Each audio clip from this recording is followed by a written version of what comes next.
Hi everybody, this is Stefan Molyneux from Free Domain Radio. I hope you are not doing well. This is a companion piece to the video, What Pisses Me Off About the Orlando Terrorist Attack. These are the facts, the background, the truly astonishing deep story that reveals the facts and the reality behind this terrible, terrible attack. ISIS spokesman Abu Muhammad al-Adnani in May 2016 said, Ramadan, the month of conquest, jihad. Get prepared, be ready to make it a month of calamity everywhere for the non-believers, especially for the fighters and supporters of the caliphate in Europe and America. So that's Ramadan, according to Abu Muhammad, so don't be looking for a lot of chocolate eggs in that. On June 6th, the 25th anniversary edition of Orlando's annual week-long Gay Days Festival concluded. The festival is one of the largest gay pride events in the world and saw an estimated 150,000 members of the lesbian, gay, bisexual, and transgender LGBT community attend area theme parks, nightclubs, and special events. On June 12th, 2016, at approximately 2 a.m., the 29-year-old Muslim son of Afghanistan immigrants Omar Mir Sadiq Mateen entered Pulse nightclub and began shooting into the crowd of over 320, mostly LGBT patrons, leaving at least 50 people dead and 53 others injured. Witness Jackie Smith. Some guy walked in and started shooting everybody. He had an automatic rifle, so nobody stood a chance. I just tried to get out of there. Witness John Alamo. I heard 20, 40, 50 shots that the music stopped. An on-duty police officer immediately engaged the shooter, and the attack then turned into a hostage situation which lasted for over 3 hours until a SWAT tactical unit attempted to break the stalemate at approximately 5 a.m. Now, just by the by, there's a lot of dead people. I don't even know how you carry that much ammo. Orlando police officers exchanged gunfire with the suspect, killing him on sight and releasing an estimated 30 hostages. One police officer was wounded but saved by his Kevlar helmet. The suspect was reportedly wearing a suicide vest as he had an explosive device which was not detonated during the attack. According to witness Christopher Hansen, it was tragic. I wasn't sure if it was just the music, because it went with the beat almost until you heard just too many shots. It was just like bang, bang, bang, bang, bang. And that's when you just know chaos is just, it was in turmoil. I said, please, please, please, I want to make it out. And when I did, I saw people shot. I saw blood. You hope and pray you don't get shot. The Orlando terrorist attack is already the deadliest shooting in United States history. According to Orange County Sheriff Jerry Demings, this is an incident, as I see it, that we certainly classify as domestic terror incident. Orlando Regional Medical Center trauma surgeon said, I think we will see the death toll rise.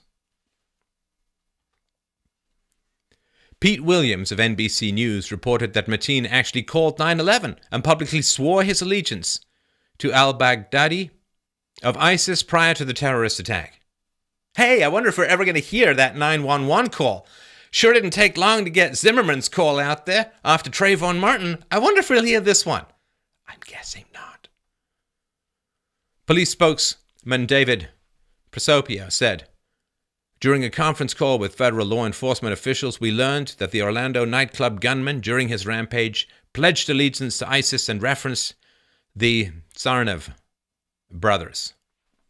Those are the Boston Marathon bomber brothers. Hey, also Muslims whose parents were, in fact, asylum seekers. Here are America's deadliest mass shootings by number of people killed. Pulse nightclub, 2016, 50 as of now. Virginia Tech 2007, did a video on that as well. 33. Newton School 2012, 28. Luby's Massacre, 24. San Ysidro McDonald, 22. U.S. Postal Service 1986, 15. Columbine, 15. Binghamton, 14. San Bernardino, did a video on that as well. 14. Fort Hood 2009, 13. Hey, just for fun, how many of these were committed by immigrants? You can go through and do the look-ups yourself if you like. Now, as reported by the Gateway Pundit, Orlando officials invited Imam Muhammad Musri, the president and service imam of the Islamic Society of Central Florida, to speak to reporters at the first press conference held by Orlando officials after the massacre. The imam blamed lax gun laws for the attacks because apparently bullets just hate gay people on their own. No Jews or Christians or any other denomination were present at the press conference. The media arm of the Islamic State, a mock news agency, quote, "The attack that targeted a nightclub for homosexuals in Orlando, Florida, and that left more than 100 dead and wounded was carried out by an Islamic State fighter." Mateen's father, the shooter's father, Mir Sadiq, said, "We were in downtown Miami, Bayside. People were playing music, and he saw two men kissing each other in front of his wife and kid. And he got very angry. They were kissing each other and touching each other, and he said, 'Look at that! In front of my son they are doing that!' And then we were in the men's bathroom, and men were kissing each other. We are apologizing for the whole incident. We weren't aware of any action he is taking. We are in shock, like the whole country. This had nothing to do with religion." Wait, so Islam has nothing to say about homosexuality? I guess we can all Google that sometime and see. So this story, apparently Mateen, the shooter, was divorced in 2011. No other mention of a kid, so that's still up in the air. Mateen's family, the shooter's family, has told investigators that their son wasn't particularly religious and expressed shock at any connection to ISIS and expressed surprise at any involvement with the terrorist organization. So either they're such terrible parents that they don't know what their son's up to, or they might be lying. It's just a vague possibility. Omar Mateen had attended the Islamic Center of Fort Pierce, odd name, for over 13 years. They commented, quote, "We condemn this monstrous attack and offer our heartfelt condolences to the families and loved ones of all those killed or injured. The Muslim community of Fort Pierce joins our fellow Americans in repudiating anyone or any group that would claim to justify or excuse such an appalling act of violence." Hey, I wonder if they had anything to say about the Florida scholar who comes up in just a minute or two. Council on American Islamic Relations Orlando Regional Coordinator Rasha Mubarak said, "We condemn this monstrous attack and offer our heartfelt condolences to the families and loved ones of all those killed or injured. The Muslim community joins our fellow Americans in repudiating anyone or any group that would claim to justify or excuse such an appalling act of violence." Now, just by the by, the FBI has reported that the American Muslim community is providing virtually no help in the fight against Islamic terrorism. So, I don't know, maybe a little more help, a little fewer words, a little more help might help Americans to appreciate the contribution. According to Florida Democrat Representative Alan Grayson, quote, "It's no coincidence that the attack took place where it did and when it did. It might be that we've seen the commission of an awful hate crime. Let me put it this way. The nationality of family members is indicative."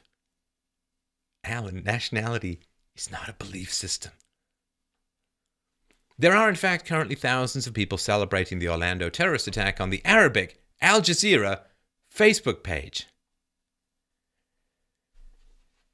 The gay advocacy group Log Cabin Republicans said, quote, "It's no secret that abroad, men who are gay and merely suspected of being gay are targeted for execution. Today, that threat has reached the United States. Log Cabin Republicans extends our deepest sympathy, condolences, and sorrow to the victims and families of those targeted in this morning's violence. If the shooter's suspected motivations are indeed confirmed, we call upon President Obama and the presumptive nominees of both parties to condemn the attacker and acknowledge in no uncertain terms the cause of this massacre, radical Islamic terrorism. I wonder if Obama and Clinton are going to call it that. I wonder if Donald Trump is going to call it that. We'll find out. Just a few minutes. The American Civil Liberties Union attorney Chase Strangio said, quote, "The Christian right has introduced 200 anti-LGBT bills in the last 6 months, and people blaming Islam for this? No! You know what is gross? Your thoughts and prayers and Islamophobia after you created this anti-queer climate. I spent my life fighting Christian homophobia while being loved and supported by my Muslim family. Fuck your take on an entire religion." So, it's Christians' fault, apparently. He went on to say, "I don't care who shooter claimed allegiance to. We don't have to look beyond the hateful culture right here to understand how this happened." I don't think there are any Christian countries that put gay people to death for being gay, and there are at least 10 Islamic countries that do.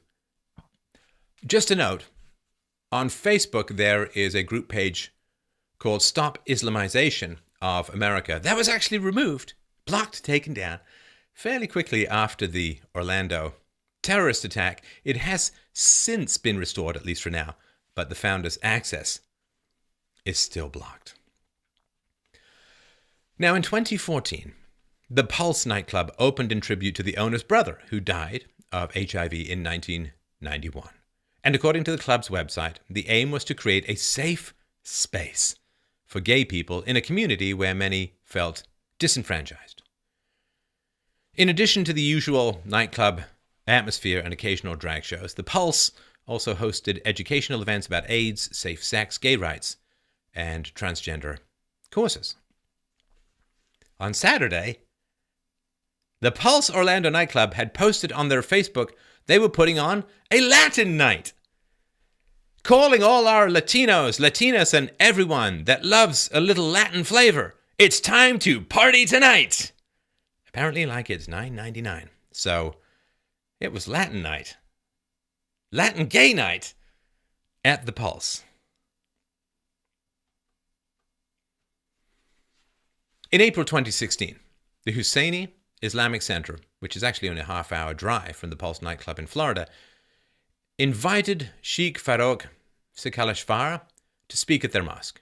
At the time, Sheikh Sakalashvara's previous and frequent comments on homosexuals led to criticism of the invitation and event. He said in the past, quote, "Death is the sentence. We know there's nothing to be embarrassed about this. Death is the sentence. We have to have that compassion for people with homosexuals. It's the same out of compassion. Let's get rid of them now."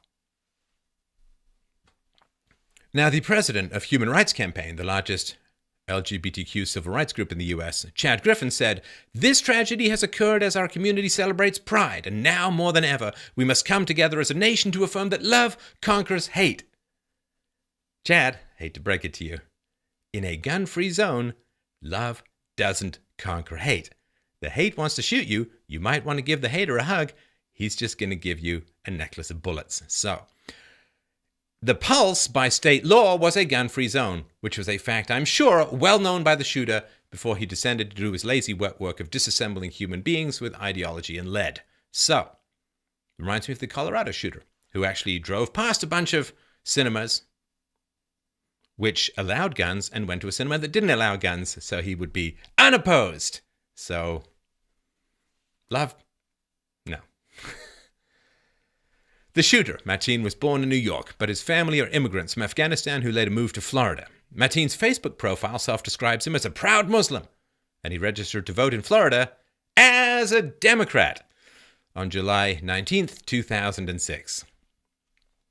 The FBI interviewed Omar Mateen twice in 2013 and once again in 2014 regarding possible ties to terrorist organizations, including his contacts with Moner Mohammed Abu Salha, the first U.S. citizen to carry out a suicide bombing in Syria.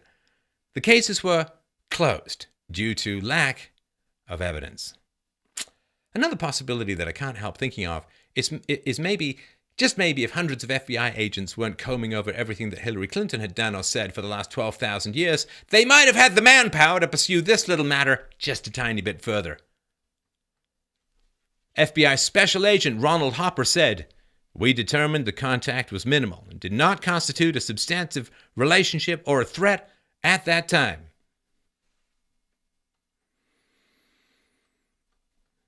Mateen was employed with a private security organization called G4S since September 10th, 2007, and had a permit to legally carry a concealed weapon. G4S statement, quote, "We are shocked and saddened by the tragic event that occurred at the Orlando nightclub. We can confirm that Omar Mateen had been employed with G4S since September 10th, 2007. My understanding is he's basically still employed, was employed up until the shooting, but I'm guessing they want to put some time distance with that nut job in the rear view." G4S went on to say, "We are cooperating fully with all law enforcement authorities, including the FBI, as they conduct their investigation. Our thoughts and prayers are with all of the friends, families, and people affected by this unspeakable tragedy." If only we had some Kevlar for every time somebody virtue signaled by saying their thoughts and prayers are with people, which basically means I'm not really going to do much of anything. Florida Today said, quote, "A former Fort Pierce police officer who once worked with 29-year-old Omar Mateen said Mateen frequently made homophobic and racial comments. Gilroy said he complained to his employer several times, but it did nothing because he was a Muslim. Gilroy quit after he said Mateen began stalking him via multiple text messages, 20 or 30 a day. He also sent Gilroy 13 to 15 phone messages a day." So that happened before, wasn't it, in San Bernardino, where people were suspicious about all these Muslim men coming and going, but they didn't say anything, didn't want to appear racist. You know how in Rotherham, a bunch of Pakistani Muslims were raping hundreds and hundreds of young white British girls, but nobody wanted to say anything because that might be a little racist. Okay, you're racist either way because facts. But yeah, so this police officer, he can handle the mean streets of Florida. He can handle the thugs, the druggies, the killers, the rapists, the murderers. But this other guy he was working with, that was too much. Had to quit. Made some complaints. But hey, we've got quotas to fill. We can't be getting rid of these people. Former police officer Daniel Gilroy said, "I quit because everything he said was toxic," he said on Sunday. "And the company wouldn't do anything. This guy was unhinged and unstable. He talked of killing people." Oh, God. There are so many signs. This is not, you don't have to be psychic. This is not like reading tea leaves or trying to figure out the plot of Lost. This is not that craziness. He wants to kill people. He's homophobic. He's crazy. He stalks fellow police officers, or stalks a police officer who has to quit and complains. Oh, but I'm sure he didn't say anything to his family because, you know, when you're a crazy homophobic nutjob, you really only share that with coworkers. You don't ever talk about that with your family, so a good thing they're off the hook. So Mateen constantly stalking this guy, talking all this crazy, racist, homophobic, killing people stuff. Boy, if only there was some group like the FBI that could investigate these kinds of things, or police, or the Department of Homeland Security. What we really need to do is create another government agency to start investigating this stuff, because the other 6 million of alphabet nonsense is doing such a great job.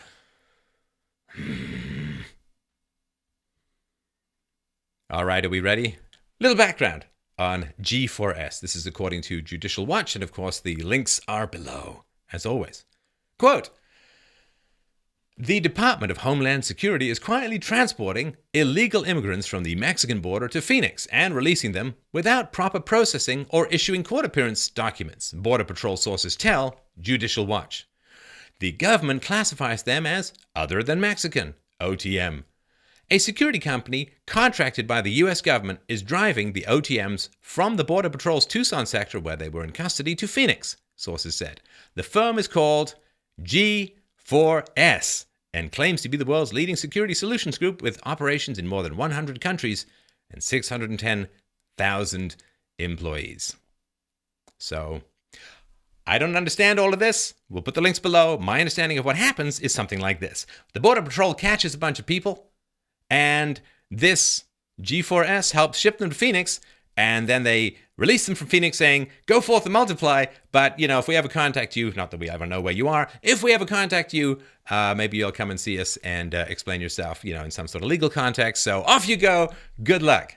So, G4S, shipping illegal immigrants to Phoenix and hiring and failing to deal with this shooter.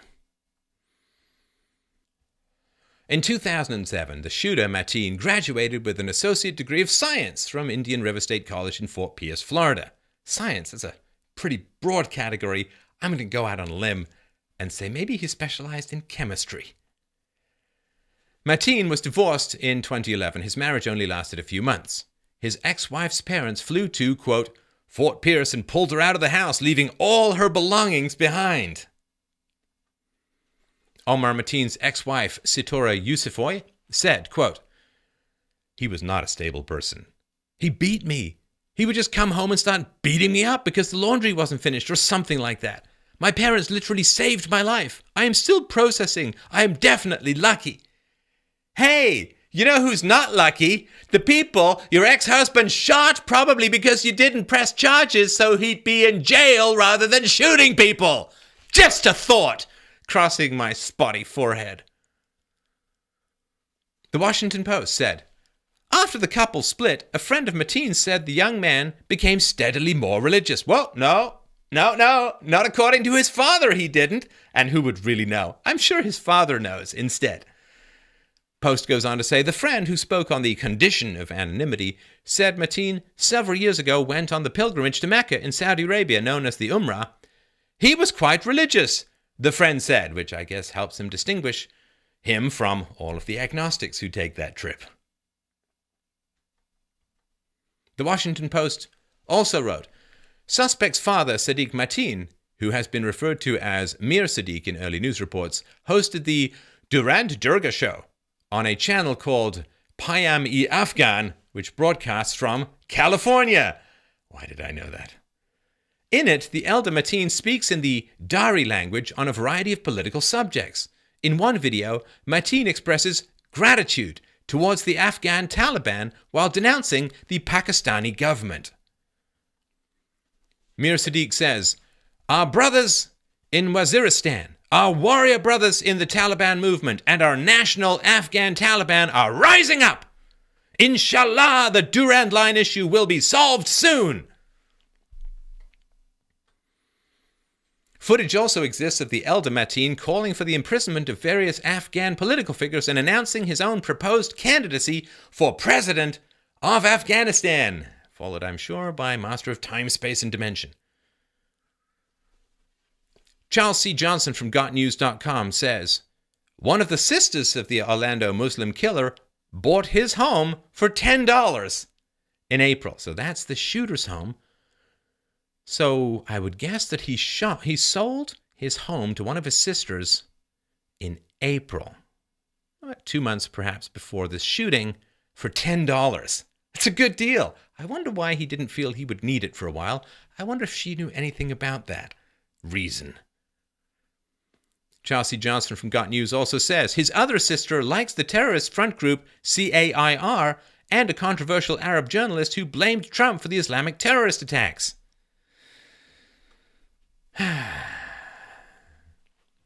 Quote, Miriam Sadiq is following Rasha Mubarak, a CAIR coordinator, CAIR coordinator from Orlando, and Ahmed Shihab Eldin, a contributor to Vice, who is blaming Donald Trump for the attack.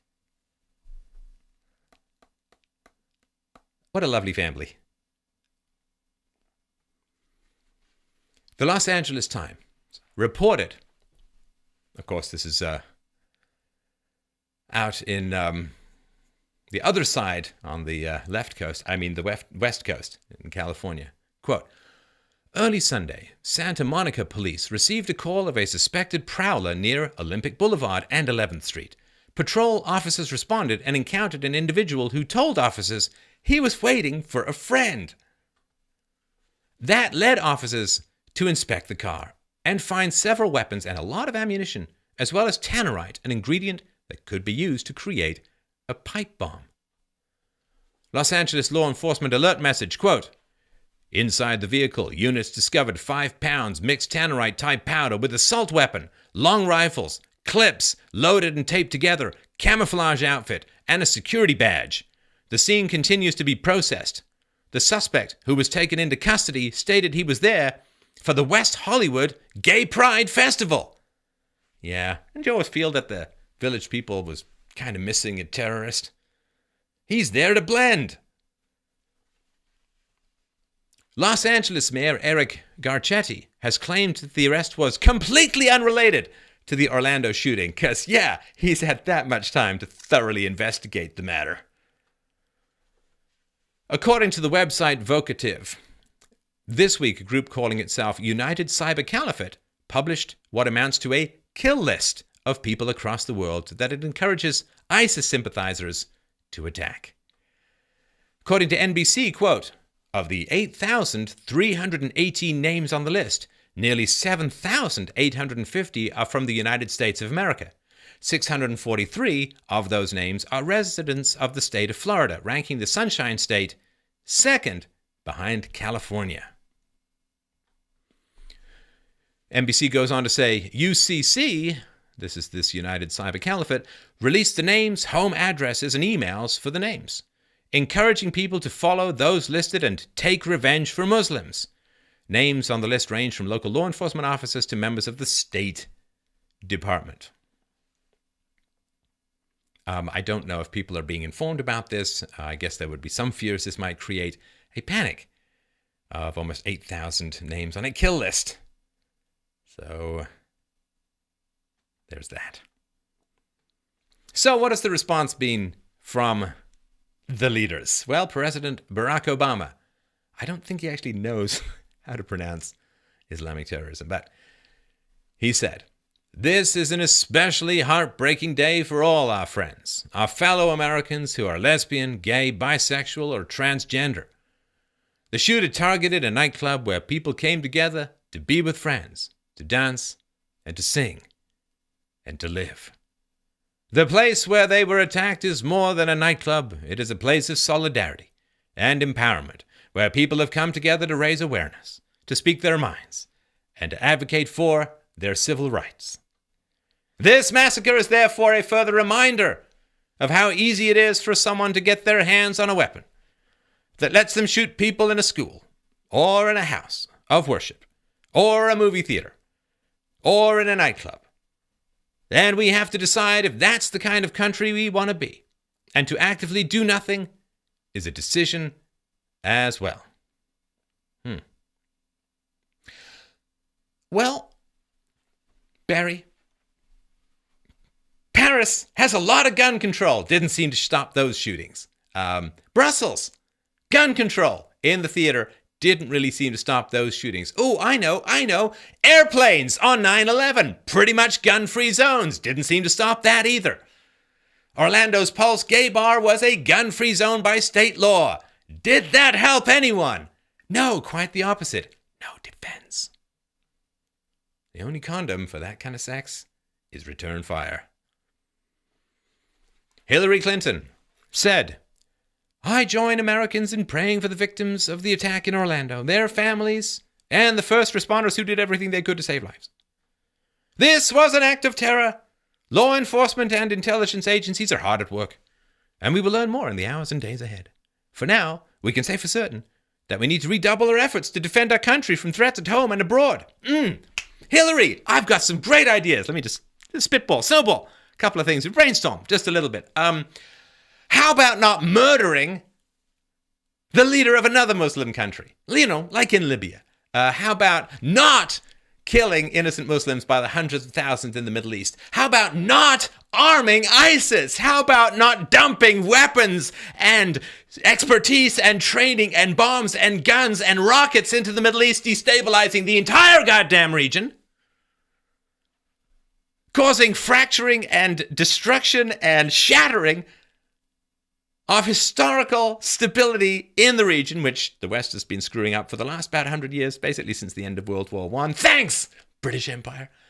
How about just getting out, stop managing, stop manipulating, stop overthrowing, like in Iran in the early 1950s, before they had burqas and stuff, and you could actually become a doctor if you're a woman and go to the beach in a bathing suit. How about stop doing it? Stop messing with the Middle East. Stop arming. Stop bombing.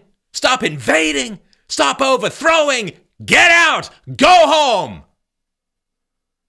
Because they're dying over there by the hundreds and hundreds and hundreds of thousands, to put it conservatively, and they didn't actually start it.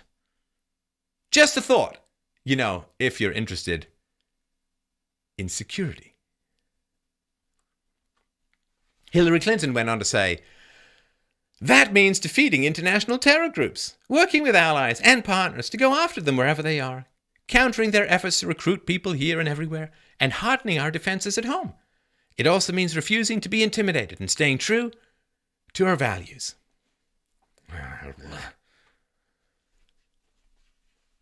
She said, this was also an act of hate. The gunman attacked an LGBT nightclub during the Pride Month. To the LGBT community, please know that you have millions of allies across our country.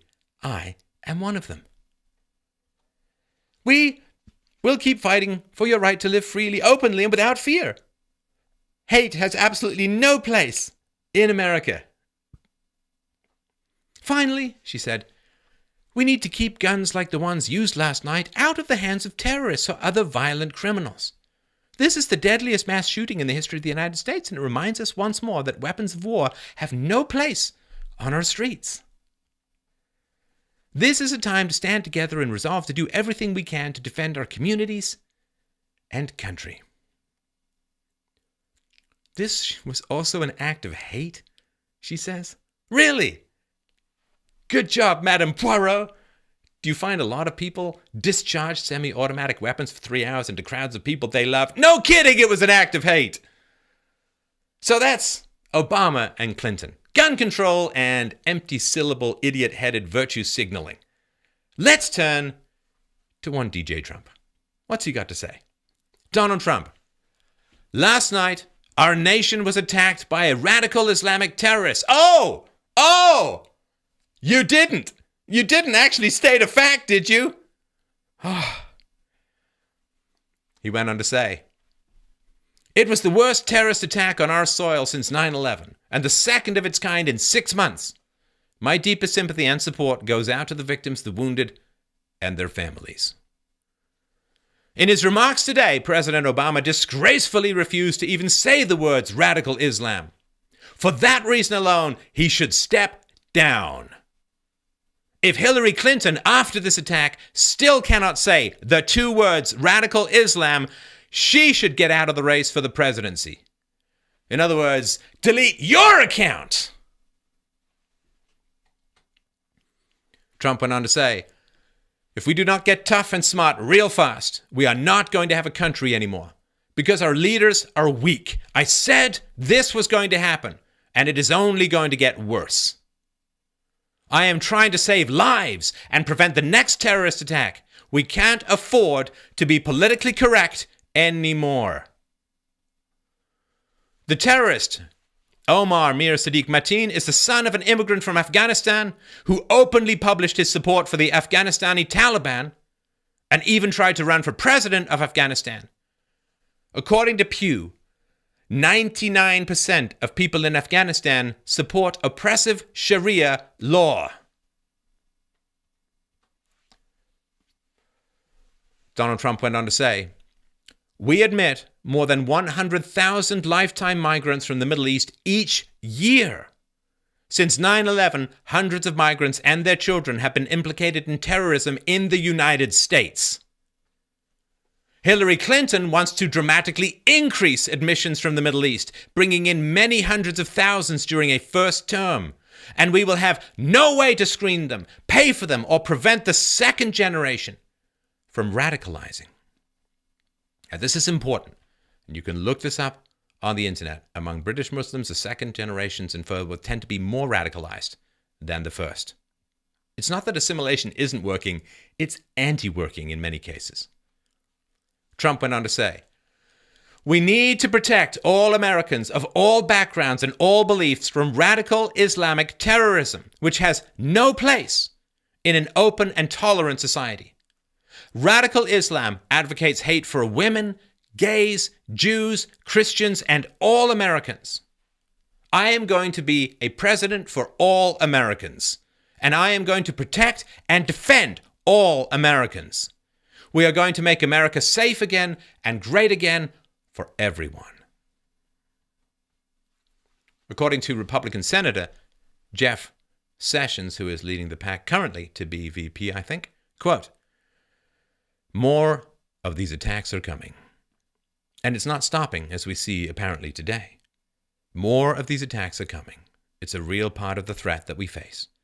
And if we can't address it openly and directly, and say directly that there is an extremist element within Islam that's dangerous to the world and has to be confronted." So, is homosexual behavior moral? This is the percent of Muslims who say it's immoral by country. Now, the remaining percentage are not people who say it's moral.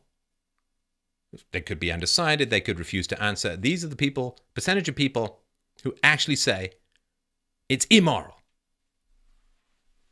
And this is the source. These countries are the source of a lot of the immigration into America, into other Western countries. So you have a choice. You can support gay rights or you can support immigration of this belief system. You can't do both. It's one or the other, fundamentally. So if you care about gay people, listen, I went to theater school. I've had gay roommates, gay friends, wonderful people.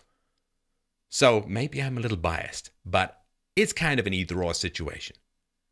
If you want to support gay people, if you think that gay people are the same as everyone else, or the same rights as everyone else, you can do that. I hope you do. You can also really rationally also support the importation of this particular set of beliefs. You can pick one, but you can't pick both. In Pakistan, 90% of Muslims say homosexual behavior is immoral. Bangladesh, 67%. Thailand, 99%. Indonesia, 95%. Malaysia, 94%.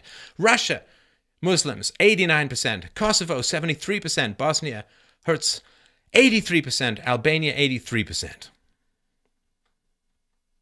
Lebanon, 97% of the Muslims say homosexuality is immoral. Egypt, 94%. Palestinian territories, 89%. Iraq, 77%. Jordan, 96%. Tunisia, 91%. Tajikistan, 82%. Azerbaijan, 92%. Kazakhstan, 92%. Turkey, 85%. Kyrgyzstan, 76%. I'm not a mathematician. I think there's a pattern. In Cameroon, 99% of the Muslims say homosexuality is immoral. Ethiopia, 98%. Ghana, 97%. Nigeria, 94%. Tanzania, 91%. Mali, 91%. Senegal and Niger, 90%. Kenya, 96%. Chad, 92%. DR Congo, 87%. Liberia, 90%. Djibouti, 80%.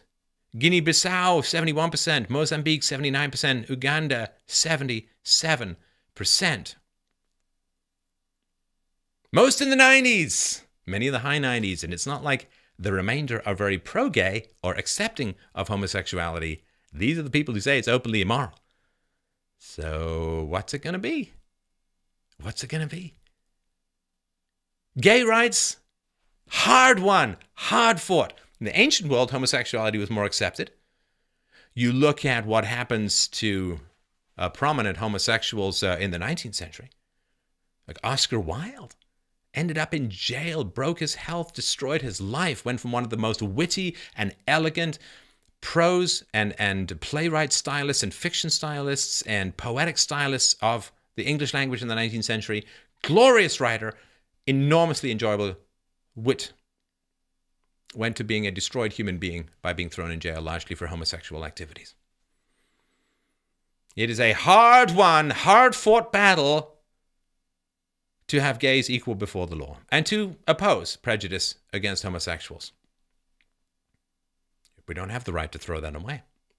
Don't have the right to throw that away. You could, of course, ask questions about women's equality, what the penalty should be for atheists or people who leave Islam. Lots of this information is available out there. And when you bring people in, guess what? You bring their beliefs in with them, and there's no magic soil. They don't, boom, touch the sands of Florida and all of the Greco-Roman, Christian philosophy, the Enlightenment, the Renaissance, the Age of Reason, rationality, empiricism, objectivity, the free market, science. Doesn't all just poof into people's heads. These are hard-won, hard-fought-for goals that have taken thousands of years to develop in the West. When other people touch our soil, when other cultures touch our soil, they don't magically get all of the infusions of our history and the hard-fun, hard-fought-for, bloody battles for equality, for women and for gays and for minorities and others. They don't just magically get it. We take people, we take their beliefs. That's a fact. If you suddenly moved to Saudi Arabia, how long would it take for you to fully accept and be enthusiastically applying all of the beliefs in general in Saudi Arabia? How long would it take for you to go to a public beheading and genuinely and resolutely cheer the outcome? I hope a long time.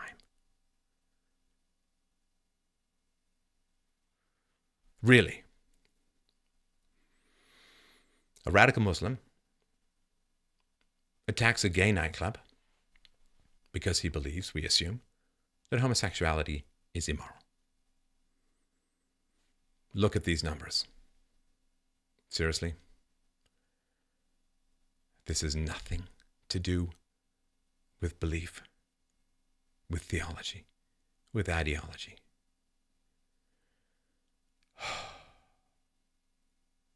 When did we get so blind?